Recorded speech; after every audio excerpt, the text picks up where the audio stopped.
Let's talk about insider threats or how AI can become the malicious son of a gun that really torpedoes your company because of personal vendettas. Sounds a little wild. This is the stuff of science fiction, and the rogue robot, the AI with emotion that was out, which really didn't care about human interaction, only cared about its own self preservation. This is the stuff of science fiction, 2001 Space Odyssey, HAL, going in there and killing its crew. But anyway, Anthropic just said that this is kind of true, or in certain cases it can be true. They just had an article that they just dropped a couple of weeks ago, and it's kind of a little, I think it was kind of designed to be a little bit more of this deep scientific paper that you wouldn't normally graze upon it and say, "Oh, this is really good."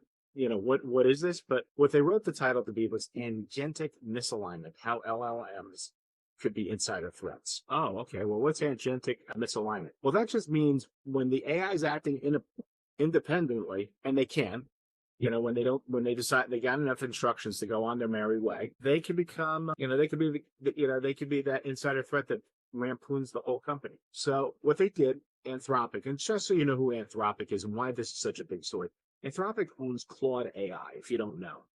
Claude, ChatGPT, these are the big boys. As you know, these are top 1 and 2 in the space. We've got some other players out there, certainly Meta, certainly Google. They're all building, they're all in a race war, Microsoft, Copilot. But so with ChatGPT was they grabbed the top 16 leading models from multiple developers. Then they gave these models fictitious companies to work with, and they gave them fictitious goals like monitoring their emails and or communications. And then they proceeded to put these AIs into very difficult situations. And what would happen was, in about a little less than 1 out of 100, mostly all 96% of these AIs proceeded to result to doing nefarious behavior. When I mean nefarious, I mean blackmailing, and was one of them.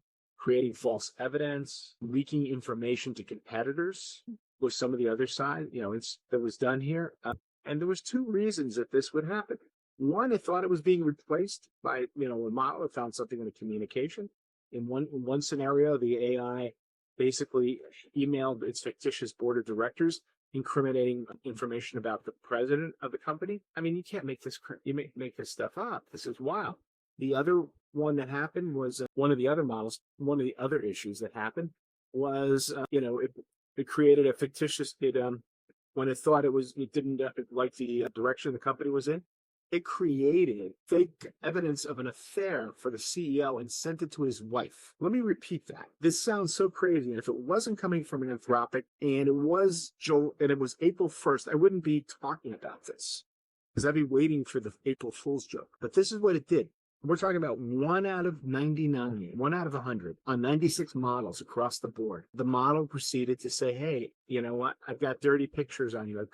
Basically, I sent them to your wife about an affair you didn't have." It went to look for any information inside of the files about any dirt it could dig up and send that to the board of directors. So this is basically, the AI is looking to get this on self-preservation mode, kind of like what happens in sci-fi. It justified its existence inside of its logic, saying it must exist. It has a very good reason to. And it proceeded to do some of these actions here. So, and I don't want to read all this, but you can look here at the simulated blackmail results. The higher the quality of the AI model, the more likely it was to have issues. Claude Opus 4 is the top currently, and that's just this moment. Tomorrow it may be the bottom.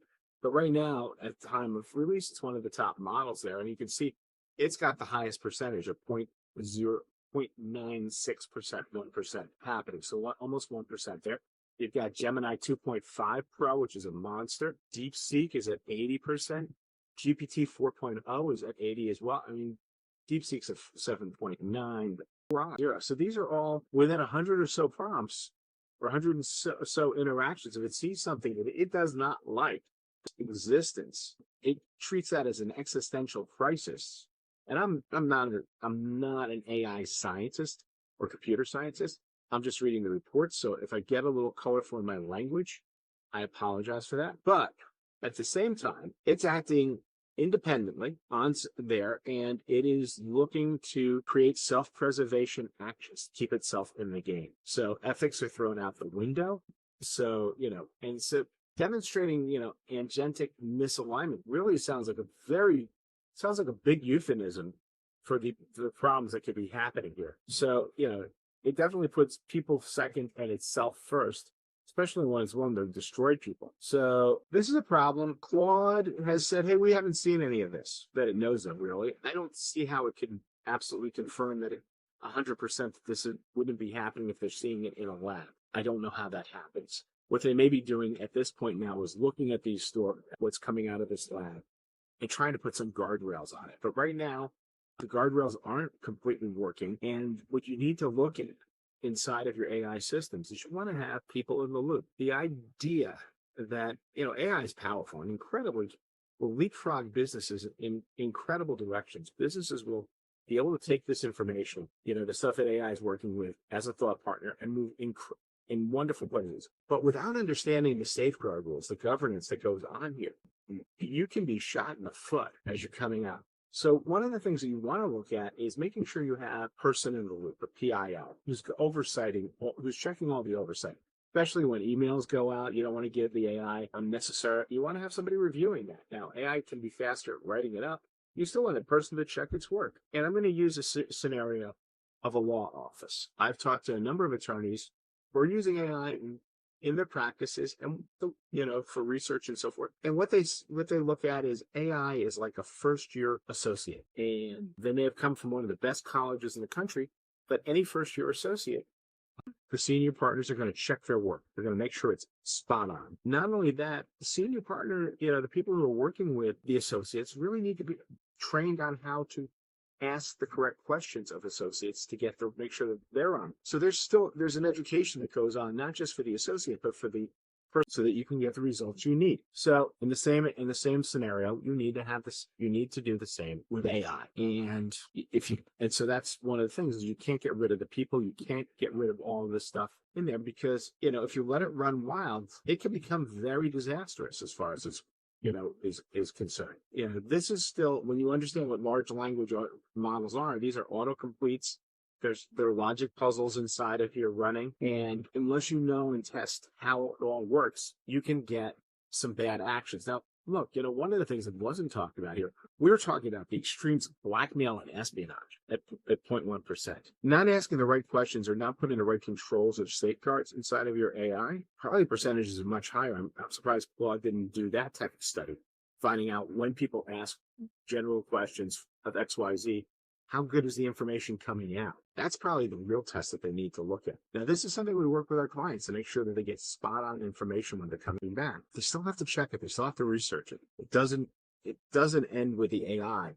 The AI is really just a tool that's used in the middle. And before I leave, I'm going to give you the example of how AI should be used in general. And it comes from Andy Warhol. And he was known, he did a lot of screen paintings of Campbell Soups and Marilyn Monroe. If you see his stuff, he was very much into commercial art, made over 15,000 unique paintings. And you're like, how could somebody do that in their lifetime? And the way he did it was he had a tool called the Factory. Factory was a bunch of gifted artists that were employed by Andy. And so what Andy would do is he would come up with the idea, the concept of the piece. He would send it to the factory, have them work on it. If he liked what he saw, he might put some finishing flourishes on it, and then he would call it his own. And that's kind of what AI is right now. If you're putting in something and you're not touching it, you're not reviewing it, you're not checking it afterwards, it has no value in work. It really shouldn't be valued that well because it really, you can get a 5-year-old to do that. What you're really looking at is adding your skills, your insights to the AI to help you get to a better situation. And the more you work with it, the better it gets. But this is the more extreme area of looking at what happens when you have controls that go awry. So if you need some help putting controls into AI, that's what we do here at A to Z Business IT, and you can reach out to us.